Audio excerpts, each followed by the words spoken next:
Well, hello and welcome to your 15th Algebra 1 class. I am your favorite summer school math teacher, Mr. Marquez, and today we're going to talk about rate of change. Now, rate of change is kind of like a two-part lesson. Today we're going to talk about the rate of change. Tomorrow we're going to talk about the slope. But rate of change and slope are pretty similar. Now, what is the rate of change? Now, we can define a rate of change as a ratio that compares the amount of change in a dependent variable to the amount of change in an independent variable. Now, if you go back to the videos when I started talking about functions, I said that they were composed of a dependent and an independent variable. And that a dependent and independent variable is kind of like talking about cause and effect. And I know this sounds like a redundant example because I said it already, but it's the easiest one that comes to mind. It's kind of like grades. The harder you study, the better the grade you get, right? Or at least that's what we normally think. The harder you study, the better the grade you get. So cause is the amount of time studied and the effect is your grade. So that in math, in algebra, is called as the dependent and the independent variable. So the independent variable is actually in that case would be the hours studied. And the dependent variable would be your grade. The grade is going to depend on how much you study. So that's why we call the dependent and the independent. Now in terms of algebra, we refer to that as y over x, where y is the dependent variable and x is the independent variable, and we say that the formula for rate of change is dependent over independent. Now I have a table, and what we're going to do in this table is we're going to find the rate of change, because rate of change is used to also find or compare how much variables are changing in a specific period of time. Now the problem says, the table shows the balance of a bank account at different days during the month. Find the rate of change for each time interval, and then the question says during which interval did the balance decrease at a greater rate. Okay, so we have our days 1, 6, 16, 22, and 30, and our balance $550, $285, $210, $210, and $175. Now, the first part of the problem is asking us to find the rate of change in each time period. So when you have a table, it's also good to understand that the rate of change is the difference of the y or the dependent over the difference of the independent. Now, if we look in terms of the table here, it would be the difference of the bank balances minus the difference of the days. Now, one thing that you have to understand, especially when we work with integers and we're applying integers to like real world situations, if a rate of change is negative, it just means that it's decreasing, that it's going from a larger number or from a larger value to a smaller value. If it was increasing, then it would be positive, okay? So let's look at this. I want to find the rate of change between day 1 and day 6. So the rate of change, and I'm just going to use R, would be the balance of the difference of the balance between the difference of the days. And in day 1, the balance was $550. In day 6, the balance was $285. In day 1 minus day 6. And it would make sense that this is negative because, again, it's decreasing. So 550 minus 285 is 265. 1 minus 6 is negative 5. And that would equal negative 53. So that means that the rate of change between day 1 and day 6 is actually negative $53. That means that the bank account, or there was at least $53 taken away between day 1 and day 6 each day. Now, if we look at day 6 and day 16, we're actually going to find the rate of change here. In day 6, there was $285 in the bank account. And in day 16, there was $210 in the bank account. And then we have day 6 minus 16.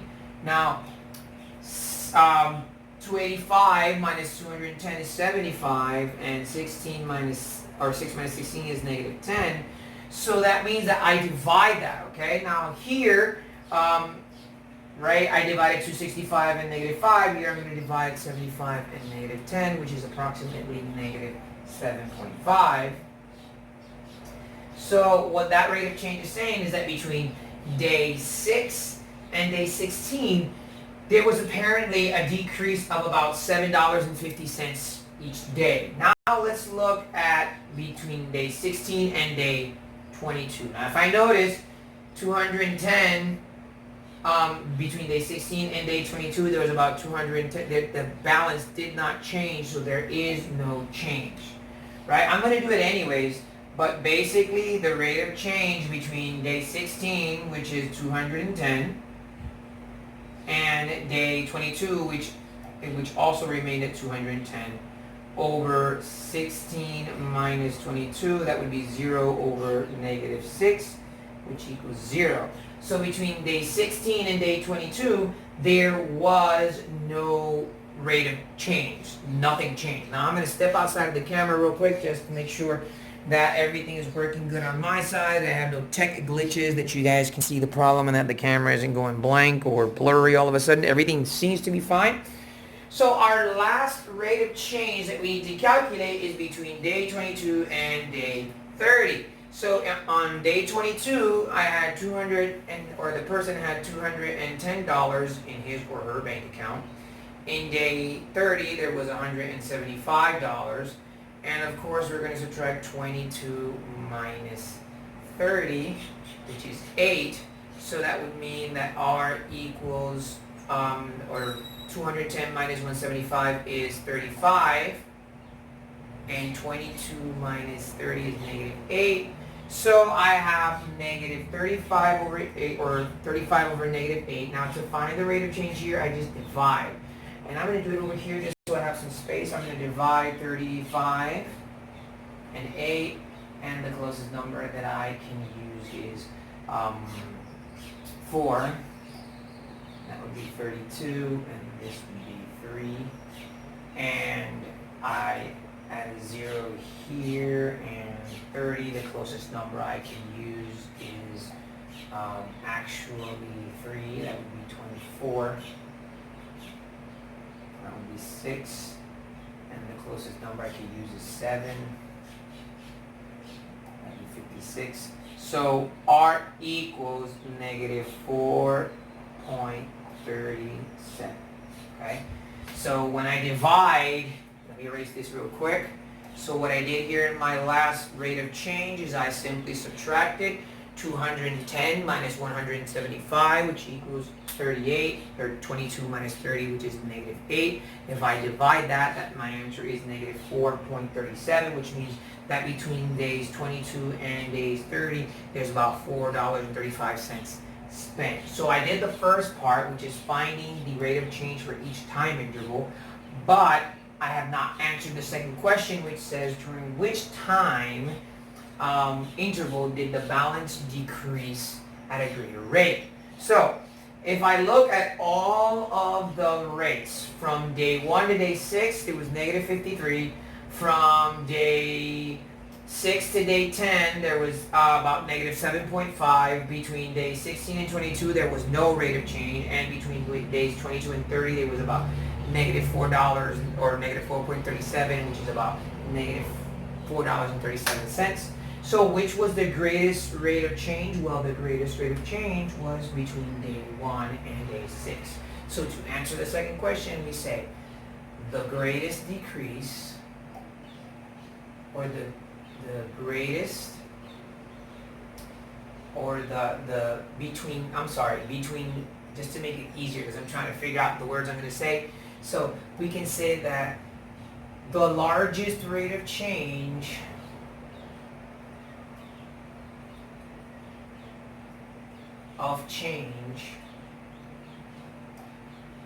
was found between day 1 and 6. So the largest decrease was found to be between days 1 and 6, which is negative 53. So along with this video, I'm going to upload a problem very similar to this one. So I'm actually going to go ahead and step out of the camera so you guys have the opportunity to see what I did there. The good thing is that you can pause and rewind. So along with this video, I'm going to upload a practice problem very similar to this example. And Tomorrow I will be back with another video lesson. So this is your favorite math teacher saying stay safe, and I'll see you guys soon. Bye-bye.